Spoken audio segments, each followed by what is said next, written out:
الشيطان الرجيم بسم الله الرحمن الرحيم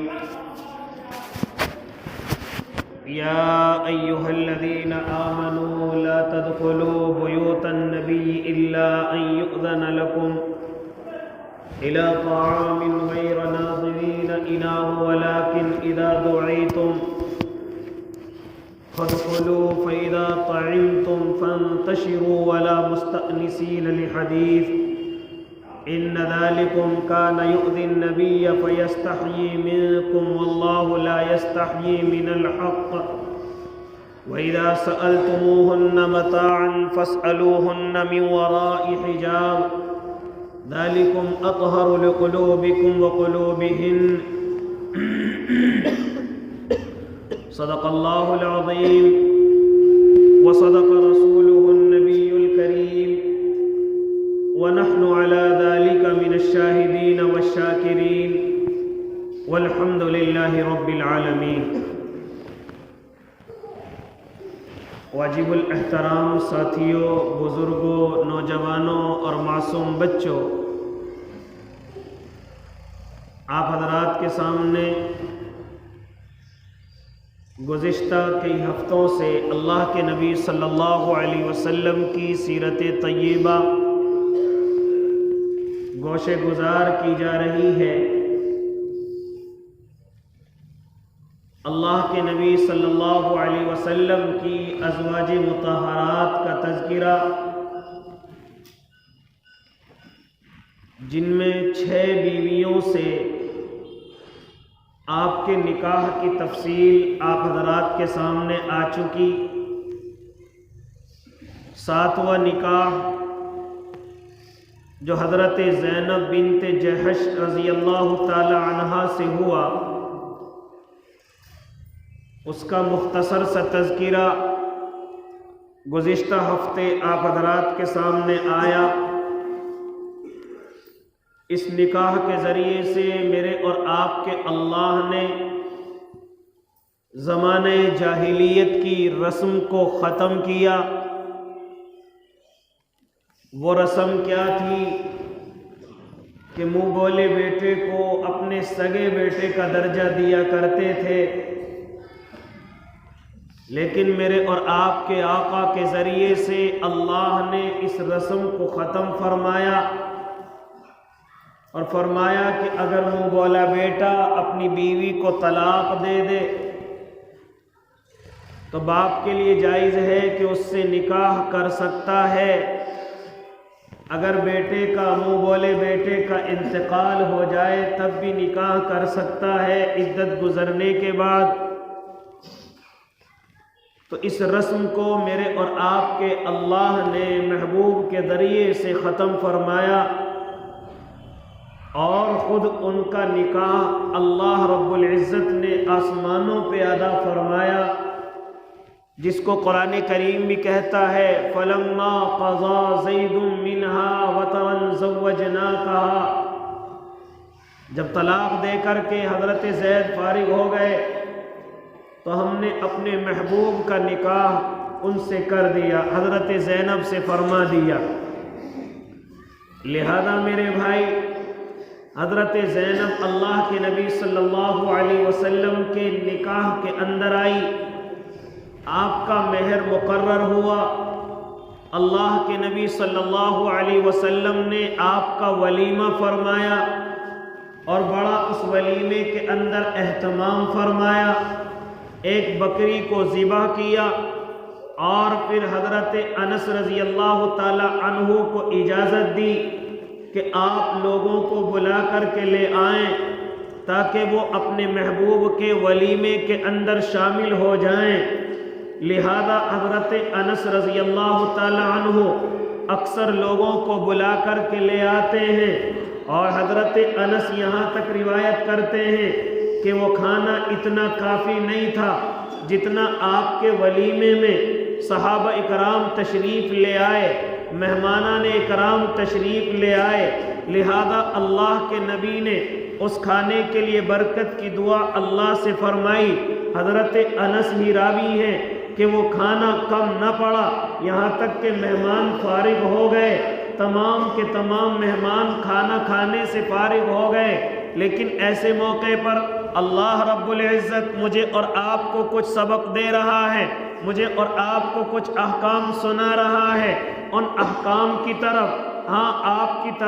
کی توجہ اس طرف مبذول کرانی ہے۔ اسی کے تعلق سے آج قرآن کریم کی آیتیں پڑھی گئی۔ کیا فرمایا کہ جب اللہ کے نبی نے ولیمے کی دعوت کی، یہاں بھی سبق ہے۔ جب ولیمے کی دعوت کھا کر کے لوگ فارغ ہو گئے، اب یہاں بھی سبق دیا جا رہا ہے۔ وہ سبق کیا ہے؟ یا ایھا الذین آمنوا لا تدخلوا بیوت النبی الا ان یؤذن لکم الی طعام غیر ناظرین اناہ ولکن اذا دعیتم فادخلوا فاذا طعمتم فانتشروا ولا مستأنسین لحدیث۔ کیا فرمایا میرے اور آپ کے اللہ نے؟ پہلا حکم دیا جا رہا ہے کہ اے ایمان والو اسی کے گھر میں بھی داخل نہ ہو بغیر اس کی اجازت کے۔ حالانکہ یہاں اللہ کے نبی کے گھر کا حکم ہے، یہاں اللہ کے نبی مراد ہیں، یہاں ان کی بیویاں مراد ہیں، لیکن خالی حکم ان کے لیے نہیں، تمام امت مسلمہ کو یہ حکم دیا جا رہا ہے۔ کیا حکم ہے؟ پہلا، یا ایھا الذین آمنوا لا تدخلوا بیوت النبی الا ان یؤذن لکم، بغیر گھر کے مالک کی اجازت کے اس کے گھر کے اندر داخل نہ ہو، بلکہ جب گھر کے اندر جاؤ تو پہلے اس سے اجازت طلب کرو، میں آپ کے گھر کے اندر آنا چاہتا ہوں۔ یہ جو آج کل ہم نے طریقے اختیار کر رکھے ہیں کہ کسی کے بھی گھر میں بغیر اجازت کے، یا رشتہ داروں کے گھر میں بغیر اجازت کے، یا اپنے بڑوں کے یا اپنے ملنے جلنے والوں کے گھروں میں بغیر اجازت کے ہم گھس جاتے ہیں، اس کی اجازت شریعت نہیں دیتی ہے، بلکہ حکم دیتی ہے کہ جب تم کسی کے گھر کے اندر داخل ہو تو پہلے اس سے اجازت طلب کرو، اور خالی اجازت نہیں، خالی کھانسنا اور مٹھارنا نہیں، بلکہ اجازت طلب کرو، اور جب اندر سے اجازت مل جائے، جب اندر سے تمہیں آنے کے لیے کہا جائے، تب اندر داخل ہونے کی ہمت کرو۔ ورنہ میرے بھائی آج کل میرا اور آپ کا طریقہ کیا ہے؟ ذرا سا کھانس دیتے ہیں یا کنڈی کھٹکھٹا دیتے ہیں، اجازت نہیں مانگتے، اور اگر اجازت بھی مانگتے ہیں تو اجازت آنے کا انتظار نہیں کرتے، فوراً گھر کے اندر داخل ہو جاتے ہیں۔ پہلی چیز کیا ہے کہ اجازت طلب کرو، پھر اجازت ملنے کا انتظار کرو۔ یہ تمام کے تمام ایمان والوں کو حکم دیا جا رہا ہے، یا ایھا الذین آمنوا لا تدخلوا بیوت النبی الا ان یؤذن لکم الی طعام غیر ناظرین اناہ، اور ساتھ میں دوسرا حکم دیا جا رہا ہے، اگر تمہاری کسی نے کھانے کی دعوت کی ہے تو آپ کئی گھنٹے پہلے اس کے گھر پر جا کر کے نہ بیٹھو اور وہاں پر کھانے پکنے کے انتظار نہ کرو، بلکہ اسی وقت میں آپ تشریف لے کر کے جاؤ کہ جس وقت میں کھانے کا آپ کو وقت دیا گیا ہے، جس وقت میں آپ کو دعوت کا وقت دیا گیا ہے، اس وقت میں آپ تشریف لے جاؤ۔ یہ اجازت نہیں ہے کہ آپ کئی گھنٹوں پہلے جا کر کے کہ چلو ان کے جہاں کھانا پک رہا ہے وہاں جا کر کے بیٹھ کر کے انتظار کریں گے، یا ابھی کھانا پکنے میں دیر ہے لیکن کیا ہوا چلو اس کے پاس چلتے ہیں، اس کی شریعت اجازت نہیں دیتی، بلکہ کیا فرمایا کہ گھروں کے اندر داخل نہ ہو بغیر اجازت کے، اور جب تک تمہیں اجازت کھانے کی نہ مل جائے تم کھانے کے انتظار میں وہاں بیٹھے نہ رہو۔ اذا دعیتم، اللہ رب العزت ارشاد فرما رہے ہیں، تو پہلا حکم کیا ہے کہ بغیر اجازت کے کسی کے گھر کے اندر داخل نہ ہو۔ دوسرا حکم کیا ہے کہ جب تک کھانا نہ بن جائے آپ گھر میں جانے کی ہمت اور کوشش نہ کرو، یا اگر وہاں پہنچ جاؤ تو اب کھانا پکنے کا انتظار نہ کرو۔ اگر تمہیں معلوم ہے کہ کھانا بننے میں ابھی وقت لگے گا، ابھی آدھا ایک گھنٹہ ابھی باقی ہے، فوراً وہاں سے نکل کر کے اپنے گھر آ جاؤ، کیونکہ ابھی اتنا وقت ہے وہاں کھانا بننے میں، ابھی اتنا وہاں پر انتظار کرنے کا وقت ہے۔ لہذا کیا فرمایا؟ فادخلوا یا ایھا الذین آمنوا لا تدخلوا بیوت النبی الا ان یؤذن لکم الی طعام غیر ناظرین اناہ ولکن اذا دعیتم، جب تم کو بلایا جائے، جب تم کو آواز دی جائے تب گھر کے اندر داخل ہو جاؤ۔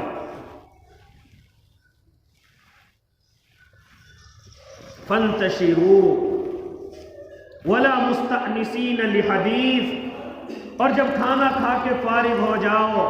تو پھر وہاں سے نکلنے میں جلدی کرو۔ جب کھانا کھا کر کے فارغ ہو جاؤ فانتشروا، تو اب نکل جاؤ۔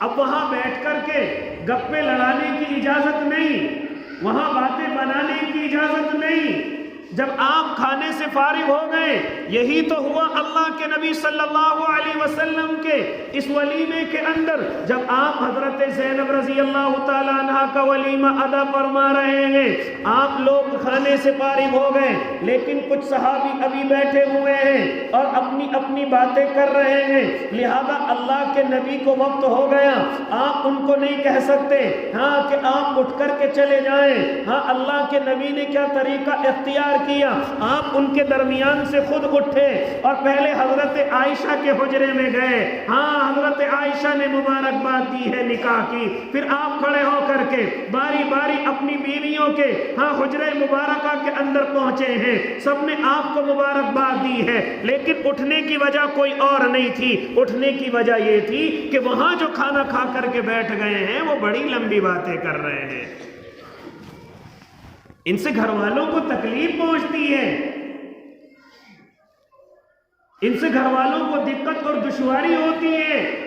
یہاں تک کہ باقاعدہ اعلان کیا جاتا ہے کہ بھائی جو فارغ ہو گئے وہ جا سکتے ہیں، اب ہماری مائیں بہنیں کھانے کے لیے آئیں گی، یہ باقاعدہ اعلان کرنا پڑتا ہے۔ کیا ضرورت ہے آپ اجنبی گھر کے اندر بیٹھے ہوئے ہیں، کیا ضرورت ہے جب آپ کھانے سے فارغ ہو گئے، آپ کی دعوت مکمل ہو گئی، آپ اب اس گھر سے فوراً باہر نکل جائیے، آپ کو وہاں بیٹھنے کی اجازت نہیں ہے۔ چنانچہ اللہ کے نبی صلی اللہ علیہ وسلم جب دیکھتے یہ اٹھنے کا نام نہیں لے رہے تو آپ اٹھ کر کے حضرت عائشہ کے حجرے میں پہنچتے ہیں اور باری باری تمام ازواج مطہرات کے حجرے میں پہنچتے ہیں، لیکن اٹھنے کی وجہ ان سے ملنا نہیں تھا، اٹھنے کی وجہ یہ تھی کہ یہ لوگ چلے جائیں، اٹھنے کی وجہ یہ تھی کہ یہ جب کھانے سے فارغ ہو گئے اب یہ یہاں بیٹھ کر کے کیا کر رہے ہیں۔ حضرت انس راوی ہیں کہ اللہ کے نبی اپنی بیویوں سے بھی مل کر کے آ گئے، لیکن کیا دیکھتے ہیں وہ لوگ پھر بھی وہیں بیٹھے ہوئے ہیں، وہ لوگ پھر بھی اپنی آپس کی گفتگو میں لگے ہوئے ہیں،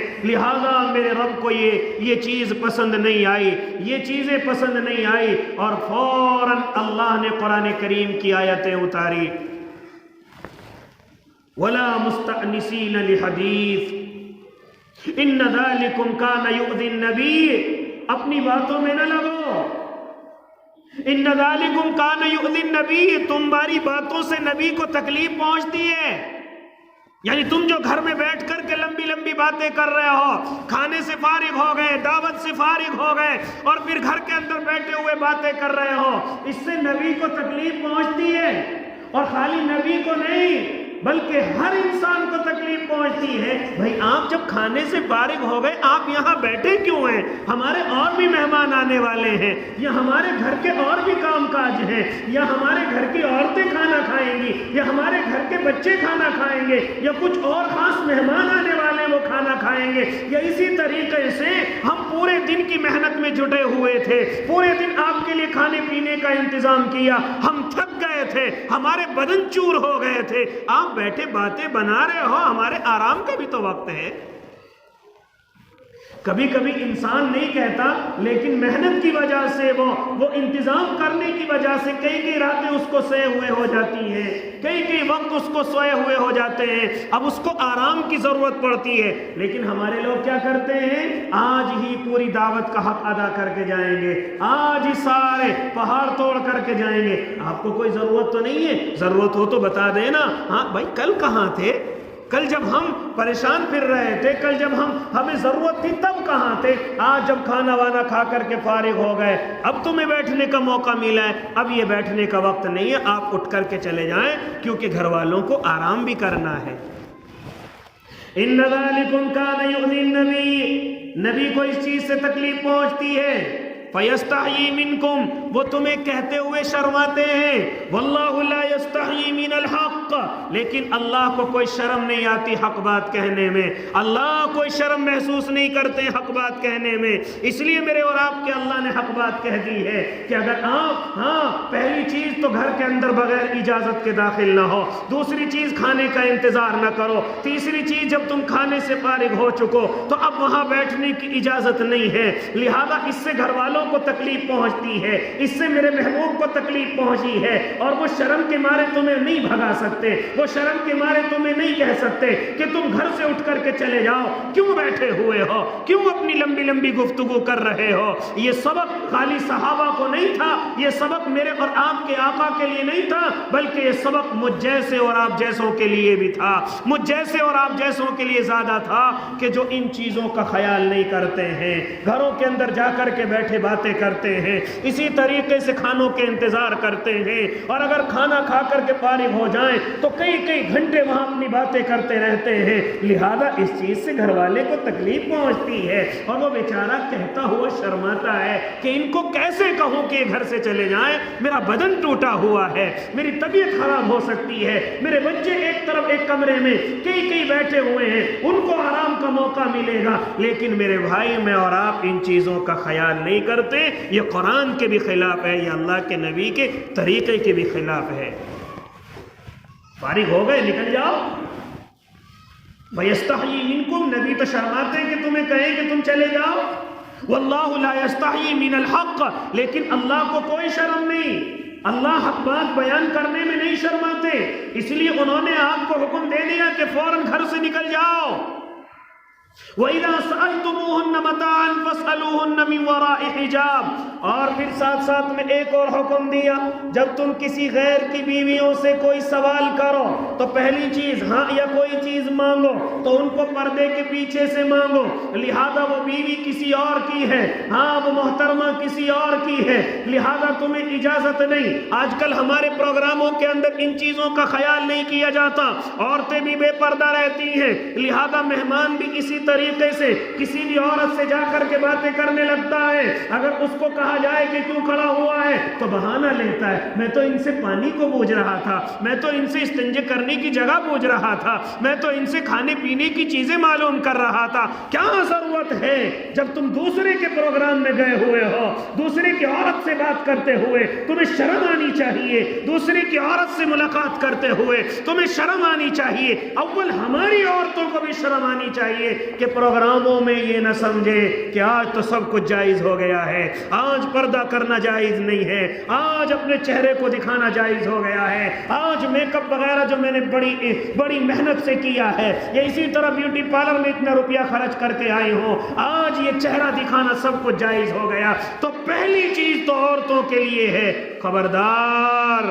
ایسے وقت میں اپنے آپ کو بے پردہ نہ کرے، با پردہ رکھے۔ لیکن دیکھا گیا ہے کہ بڑی بڑی نمازوں کی پابند، بڑی بڑی قرآن کی تلاوت کرنے والی، بڑی بڑی آج اللہ والی، آج جب ان کے گھر کا کوئی پروگرام ہے تو بالکل بے پردہ ہیں، کوئی خیال نہیں ہے کہ میرے سامنے کون ہے، شوہر تو ہوتا نہیں، غیروں کی نظریں پڑتی ہیں، لیکن ان چیزوں کی طرف کوئی خیال نہیں جاتا، اور اس موقع کا فائدہ غیر بھی اٹھاتے ہیں۔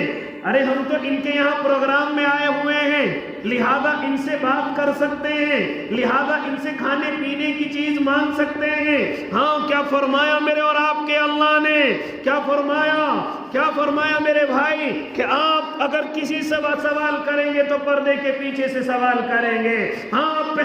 پہلی شرط عورتوں کے لیے خبردار، آج تمہارے لیے پردہ نہ کرنا جائز نہیں ہے، بلکہ جس طرح پہلے ناجائز تھا اسی طرح آج بھی ناجائز ہے، جس طریقے سے چہرہ وغیرہ دکھانا کل حرام تھا آج بھی ایسا ہی حرام ہے۔ یہ نہ سمجھے کہ آج ہمارے گھر کا پروگرام ہے تو آج بے پردہ رہنا جائز ہو گیا ہے، نہیں، میرے اور آپ کے اللہ نے سخت طریقے سے ارشاد فرمایا ہے، وَإِذَا دَخَلْتُمُوهُنَّ فَاسْأَلُوهُنَّ مِنْ وَرَاءِ حِجَابٍ، پردے کے پیچھے سے ان سے سوال کرو اگر تمہیں کوئی سوال کرنا ہے۔ وَإِذَا سَأَلْتُمُوهُنَّ، اس لیے میرے بھائی مجھے اور آپ کو حکم دیا جا رہا ہے، حالانکہ یہاں صحابی کو حکم ہو رہا ہے کہ اللہ کے نبی کی بیویوں سے جب تم سوال کرو تو پردے کے پیچھے سے سوال کرو، حالانکہ اللہ کے نبی کی بیویاں بڑی پاک اور منزہ ہیں، ان کی طرف سے کوئی دل کے اندر خیال نہیں آ سکتا کسی صحابی کے دل میں، لیکن میرے اور آپ کے اللہ کے علم میں تھا کہ ایک وقت آئے گا، ایک زمانہ آئے گا کہ عورتیں اپنے شوہروں کے علاوہ میک اپ کو سجایا کریں گی، ایک وقت آئے گا کہ اپنی بیوی چاہے کتنی خوبصورت ہو لیکن ہماری نظریں جو سکون حاصل کریں گی وہ دوسروں کی بیویوں پر نظریں ڈال کر کے، وہ دوسروں کے چہروں پر نظریں ڈال کر کے، اس لیے سختی کے ساتھ منع کر دیا گیا، وَإِذَا سَأَلْتُمُوهُنَّ فَاسْأَلُوهُنَّ مِنْ وَرَاءِ حِجَابٍ، جب تم کوئی سوال کرو تو پردے کے پیچھے سے سوال کرو، خبردار عورتوں کو بھی کہہ دیا گیا کہ اپنے چہروں کو چھپا لیں، اور مردوں کو بھی کہہ دیا گیا جب تم کوئی سوال کرو تو پردے کے پیچھے سے سوال کرو۔ وَإِذَا سَأَلْتُمُوهُنَّ مَتَاعًا فَاسْأَلُوهُنَّ مِنْ وَرَاءِ حِجَابٍ ذَلِكُمْ أَطْهَرُ لِقُلُوبِكُمْ وَقُلُوبِهِنَّ۔ اے اللہ آپ یہ حکم کیوں دے رہے ہیں؟ میرے اور آپ کے اللہ نے اس کا جواب دیا ہے، جب تم پردوں کے پیچھے سے سوال کرو گے تو نہ عورت کو معلوم ہے کون سوال کرنے والا ہے، اسی طریقے سے ذالکم اطہر لقلوبکم، یہ تمہارے دل کی بھی صفائی کا ذریعہ ہے اور ان کے بھی دل کی صفائی کا ذریعہ ہے۔ ذالکم اطہر لقلوبکم وقلوبہم، یہ تمہارے دل کی بھی صفائی کا ذریعہ ہے اور یہ ان کے دل کی بھی صفائی کا ذریعہ ہے، ورنہ اگر تمہاری نظریں ان کے چہرے پر پڑیں گی یا ان کی نظریں تمہارے چہرے پر پڑیں گی تو لہذا کسی کے دل میں بھی کوئی بات آ سکتی ہے، کسی کے دل میں بھی کوئی شیطانی فطور آ سکتا ہے، اور وہ کیوں آ سکتا ہے؟ اس لیے کہ میرے اور آپ کے آقا نے ارشاد فرمایا النساء حبائل الشیطان، کہ شیطان کا تیر سب سے سخت جو تیر ہے وہ عورت کا تیر ہے، وہ عورت کا تیر ہے۔ اس لیے جب کبھی اللہ رب العزت کی بارگاہ میں یہ شیطان سوال کرتا ہے اے اللہ مجھے کوئی ایسا تیر عطا کر دیجئے کہ جس کے ذریعے سے میں مردوں کو بہکاؤں گا، میں ان کے ایمانوں کے سودے کروں گا، میں ان کے ایمانوں کو خرید لوں گا، وہ تیری پرستش اور تیری پوجا نہیں کریں گے، وہ تجھے اپنا معبود نہیں مانیں گے، میں اس تیر کے ذریعے سے ان کے ایمانوں کو خریدوں گا، میں اس تیر کے ذریعے سے ان کو جہنم کا ایندھن بناؤں گا۔ تو میرے اور آپ کے اللہ نے اس کے سامنے بڑے تیر پیش کیے، میرے اللہ نے پہلا تیر پیش کیا، لو تم یہ سونے اور چاندی کی چیزیں لے لو، ان کے ذریعے سے تم ایمان خرید سکتے ہو۔ اسی طریقے سے شیطان نے کہا مجھے اس تیر کی ضرورت نہیں، پھر دوسرے تیر کو طلب کیا، اللہ اس سے بھی زیادہ کوئی سخت تیر عطا کر دیجئے، فرمایا جواہرات کی کان ہے یہ تو اپنے قبضے میں لے لے، ان کے ذریعے سے تو شیطان کو بہکا سکتا ہے۔ شیطان نے منع کر دیا، لہذا اس کے بعد میرے اور آپ کے اللہ نے نئے نئے تیر اس کے سامنے پیش کیے، لیکن کیا فرماتا گیا اللہ ان کے ذریعے سے متقی بہکائے میں نہیں آئیں گے، اللہ ان کے ذریعے سے نیک صالح لوگ بہکائے میں نہیں آئیں گے، اللہ ان کے ذریعے سے ایمان والے لوگ بہکائے میں نہیں آئیں گے۔ اسی لیے آپ نے دیکھا ہوگا کہ ایمان والا پیسوں میں لات مار دیتا ہے، ایمان والا سونے اور چاندی میں لات مار دیتا ہے، ایمان والا ہیرے اور جواہراتوں میں لات مار دیتا ہے، لہذا زمین اور جائیدادوں میں لات مار دیتا ہے اور ایمان کو بچا لیتا ہے، لیکن آخر میں میرے اور آپ کے اللہ نے عورت کو پیش کیا، اس کی آنکھوں کے جادو کو پیش کیا، اس کے چہرے کی کشش کو پیش کیا، لے یہ تیرا تیر ہے۔ چنانچہ جیسے شیطان نے دیکھا کہ عورت کی آنکھیں، عورت کے رخسار، عورت کی زبان، عورت کا بولنا، عورت کی یہ تمام چیزیں اور ناز و نخرے جب اس نے دیکھے کہ اللہ مجھے یہ تیر عطا کر رہا ہے تو اچھلنے لگا، ناچنے لگا اور کہا اللہ واقعی میں تو نے مجھے یہ تیر دیا ہے کہ اس کے ذریعے سے میں بڑے بڑے ایمانوں کے سودے کر سکتا ہوں، اس کے ذریعے سے میں بڑے بڑے ایمانوں کے سودے کر سکتا ہوں۔ لہذا کیا فرمایا میرے اور آپ کے آقا نے النساء حبائل الشیطان کہ شیطان کے سب سے سخت تیروں میں اگر کوئی تیر ہے تو وہ عورت کا تیر ہے، اگر کوئی تیر ہے۔ اسی لیے آج میں اور آپ ذرا دیکھیں، یہ دنیا بربادی کی طرف، یہ دنیا کمزوریوں کی طرف، یہ ایمان کی کمزوری، یہ ایمان والوں کے اور ایمانوں کے سونے، جانتے ہو ان کے پیچھے جہاں بہت ساری بربادیاں آئی ہیں ان کے پیچھے کہیں نہ کہیں کسی عورت کا ہاتھ ضرور ہوتا ہے، اس لیے کہ یہ شیطان کے تیروں میں سے ایک بڑا سخت تیر ہے۔ اس لیے شریعت نے پابندی لگائی، عورت اذان نہیں پڑھ سکتی، شریعت نے پابندی لگائی، عورت نماز نہیں پڑھا سکتی کیونکہ اس کی آواز پردہ ہے، اذان نہیں پڑھ سکتی، آواز پردہ ہے۔ اسی طریقے سے میرے بھائی عورت کو دین کے اکثر کاموں سے دور رکھا گیا ہے، یہاں تک کہ اگر اپنی نماز بھی پڑھے گی اسے زور سے قرات کرنے کی اجازت نہیں ہے، یہاں تک کہ تکبیرات تشریق وغیرہ جتنی بھی چیزیں ہیں، یہاں تک کہ کعبے میں بھی اگر چلی جائے جب پوری دنیا لبیک اللہم لبیک کہے تو اس وقت بھی عورت کو اجازت نہیں ہے کہ وہ آواز کے ساتھ لبیک اللہم لبیک کہے۔ وجہ کیا ہے؟ وجہ یہ ہے کہ اس عورت کی آواز پردہ ہے۔ شیطانوں کے تیروں میں سے، بڑے سخت تیروں میں سے ایک سخت تیر یہ عورت کی آواز ہے، یہ خود پوری عورت ایک فتنہ ہے۔ اس لیے میرے بھائی، میرے اور آپ کے اللہ نے صاف طریقے سے ارشاد فرما دیا، اگر تمہیں کوئی ضرورت پڑتی ہے کہ کوئی چیز مانگے تو پردوں کے پیچھے سے مانگے۔ اول تو کوشش کریں کہ ایسی ضرورت پیش نہ آئے، لیکن کبھی کبھی انسان مجبور ہو جاتا ہے، اس لیے حکم دے دیا گیا کہ پردوں کے پیچھے سے۔ اسی طرح عورتوں کو بھی حکم دے دیا گیا، وَقَرْنَ فِي بُيُوتِكُنَّ وَلَا تَبَرُّجْنَ تَبَرُّجَ الْجَاهِلِيَّةِ الْأُولَى،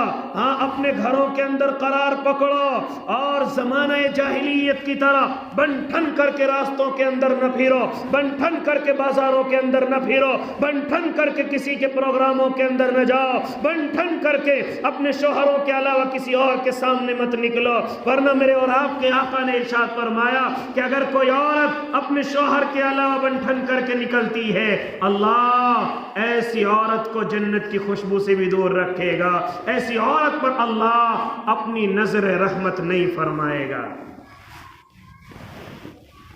لیکن آج کل کی مائیں اور بہنیں اپنے شوہروں کے لیے نہ کپڑے بدلتی ہیں، نہ اچھا بن سور کر کے رہتی ہیں، لیکن اگر ابھی معلوم ہو جائے آج ہفتے کی پینٹ ہے، اگر معلوم ہو جائے آج فلاں کے ولیمے میں جانا ہے، چاہے کسی سے میک اپ کی چیز ادھار مانگ کر کے لانی ہو، لیکن ضرور میک اپ کروں گی۔ شوہر بیچارہ اپنے خون پسینے کی کمائی سے لا کر کے میک اپ کی چیزیں رکھتا ہے، لیکن نہیں، فلاں پروگرام میں جاؤں گی تب جا کر کے اس کا استعمال کروں گی۔ پھر کہتی ہے کہ میرا شوہر دوسرے کو دیکھتا ہے، دیکھے گا جب تم دیکھنے لائق نہیں رہتی۔ اس لیے میرے بھائی، میرے اور آپ کے اللہ نے سخت طریقے سے ارشاد فرما دیا ہے کہ جب تم کسی سے سوال کرو تو پردوں کے پیچھے سے کرو، اور اسی طرح عورتوں کو بھی حکم دے دیا جب کوئی غیر آدمی تم سے بات کرے تو تمہاری آواز میں نرم گفتگو نہ ہو، تمہارا لہجہ نرم نہ ہو، تمہاری آواز کے اندر لذت نہ ہو۔ ہاں، اگر تمہارا شوہر تم سے بات کرے اس سے ناز و نخروں کے ساتھ بات کرو، اس سے نرم گفتگو کے ساتھ بات کرو، اس سے اپنی آواز میں لذت کے ساتھ بات کرو۔ لیکن ہماری مائیں بہنیں تو الٹا کرتی ہیں، اگر بیچارہ شوہر آ گیا اور مانگ لے اس سے روٹی تو کتنا غصہ دکھاتی ہیں، اور اگر کوئی دوسرا آ جائے تو اب ان سے اچھی آواز پورے شہر میں کسی کی نہ ملے گی، ان سے اچھی باتیں کرنے والی کوئی شہر کے اندر نہ ملے گی۔ اور شوہر سے جب بات کرتی ہیں تو اللہ کی پناہ شوہر چاہتا ہے اب کسی طرح گھر سے نکل جاؤ، دوبارہ جلدی سے نہیں آؤں گا۔ تو اس لیے میرے بھائی، یہ نظام میں نے اور آپ نے بدل رکھے ہیں۔ اس لیے میری مائیں اور بہنوں، اللہ رب العزت کے جو احکام ہیں ان پر عمل کرنے کی ضرورت۔ خیر بہرحال میں حضرت زینب بنت جحش رضی اللہ تعالی عنہا کے ولیمے کا تذکرہ فرما رہا تھا۔ ہاں، آپ علیہ الصلوۃ والتسلیم کے گھر پر جب آپ نے ولیمے کا انتظام کیا تو وہاں پر کچھ لوگ بیٹھے ہوئے باتیں کر رہے تھے اور وہ وہاں سے جانے کا نام نہیں لے رہے تھے، اس لیے اللہ کی طرف سے حکم آیا، ہاں ان ذالکم کان یؤذی النبی، فیستحیی منکم کہ تمہارے اس بیٹھنے سے نبی کو تکلیف پہنچتی ہے، فیستحیی منکم ہاں وہ تمہیں کہتے ہوئے شرماتے ہیں، واللہ لا یستحیی من الحق اور اللہ کو کوئی شرم نہیں ہے کہ تمہیں حق بات نہ کہے۔ اس طریقے سے کسی کے گھر میں جا کر زیادہ وقت نہ گزارا کرو، زیادہ لمبا نہ بیٹھا کرو، ہاں ان کا ساتھ دینا ہے تو دے دیا کرو، لیکن اس کے علاوہ کہ گھروں میں کھانا کھا لیا اور پھر کئی گھنٹے وہاں پر بیٹھے ہوئے رہتے ہیں، اس کی اجازت میرا اور آپ کا اللہ نہیں دیتا، میرا اور آپ کا قرآن نہیں دیتا۔ اس لیے میرے بھائی، اللہ کے نبی صلی اللہ علیہ وسلم نے یہ ولیمہ فرمایا، یہ حضرت زینب بنت جحش رضی اللہ تعالی عنہا بڑی نیک خاتون ہیں، ہاں نمازوں کی پابند ہے اور سب سے زیادہ صدقے و خیرات کرنے والی ہیں۔ حضرت عائشہ تو یہاں تک فرمایا کرتی تھی، ہاں حضرت زینب میرے لیے، ہاں اللہ کے نبی کے لیے میری ہم پلہ تھی، ہاں خوب نمازیں پڑھا کرتی تھی، یہاں تک کہ آقا نے فرمایا تھا کہ جب میں اس دنیا سے رخصت ہو جاؤں گا تو سب سے پہلے مجھ سے ملنے والی وہ ہوگی کہ جس کے ہاتھ بڑے لمبے ہوں گے۔ ہاں جب میرے آقا تشریف لے گئے، ازواج مطہرات آپس میں ہاتھ ناپا کرتی تھی، لیکن لمبا ہاتھ تو حضرت سودا کا تھا، انتقال حضرت زینب کا ہوا تو فرمایا کرتی تھی ارے زینب کا کیوں ہوا؟ فرمایا کہ اس لمبے ہاتھ سے مراد ظاہری لمبائی نہیں تھی بلکہ یہ سخاوت بڑی کیا کرتی تھی، یہ غریبوں کا بڑا خیال کیا کرتی تھی۔ ایک مرتبہ حضرت عمر رضی اللہ تعالی عنہ کہ جب وقت کے خلیفہ ہیں 12,000 درہم بھیجے ہیں، حضرت زینب کے سامنے لا کر کے ڈال دیے ہیں، آپ نے فرمایا کہ شاید تمام ازواج مطہرات کا وظیفہ ہے، فرمایا نہیں حضرت زینب یہ سارا آپ کا ہے، لہذا آپ نے اس پر پردہ ڈلا دیا اور اپنے ایک خاص آدمی برزہ کو بلایا، برزہ بن رافع ان کو بلوایا اور بلوا کر کے کہا او اللہ کی بندی اس کو سب میں تقسیم کر دو، سب میں تقسیم کر دو، جو یتیم آئے تقسیم کر دو، جو غریب آئے تقسیم کر دو، ہاں سارا کا سارا تقسیم کر دیا۔ حضرت برزہ فرماتی ہیں کہ ہمارے لیے کیا چھوڑا ہے؟ کہا کہ اس کپڑے کے نیچے جتنا ہے وہ تمہارا ہے۔ وہ فرماتی ہیں سب کچھ تقسیم کرنے کے بعد بھی 85 درہم وہاں باقی رہ گئے تھے۔ حضرت عمر کو پھر معلوم ہوا کہ وہ تو سب کچھ تقسیم کر دیا، 1000 درہم پھر بعد میں بھجوائے، وہ جیسے ہی آئے پھر حضرت زینب نے ان کو بھی تقسیم فرما دیا اور اس کے بعد فرمایا کہ دوبارہ اللہ مجھے یہ حضرت عمر کا وظیفہ نہ دکھائے، یہ مال فتنہ ہے، یہ مال فتنہ ہے۔ اور اس سال کے آنے سے پہلے آپ دنیا سے رخصت ہو گئے۔ 53 سال کی آپ کی عمر ہوئی ہے۔ حضرت عمر رضی اللہ تعالی عنہ نے آپ کی نماز جنازہ پڑھائی ہے اور آپ جنت البقیع کے اندر مدفون ہوئی ہیں۔ اللہ مجھے بھی اور آپ کو بھی عمل کی توفیق دے دے۔ جنہوں نے سنت نہیں پڑھی وہ سنتیں پڑھ لیں۔ وآخر دعواہم ان الحمدللہ رب العالمین۔